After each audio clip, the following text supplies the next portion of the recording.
इ केवाईसी कौन निर्दिष्ट समय सीमा नहीं, पर्याप्त समय दिज्व केही भी चिंता करने आवश्यकता नहीं।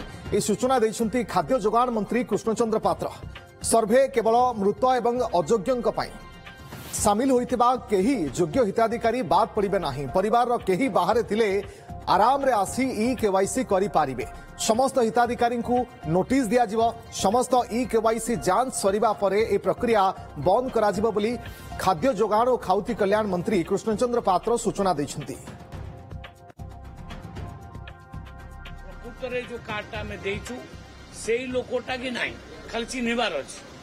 जदि किछि लोक बाहर जाइए चाकरी कर काम कर नोटिस देवु से आसवे पर्याप्त समय देवु ताकू वेट करूँ भी आम इकेवाईसी करूँ कहीं बाद पड़े। आम उद्देश्य क्या काटिबा नुहे आम जोड़ा किंतु जोटा फॉल्स कार्ड थी जोटा माने जो कार्ड कटिबा उचित।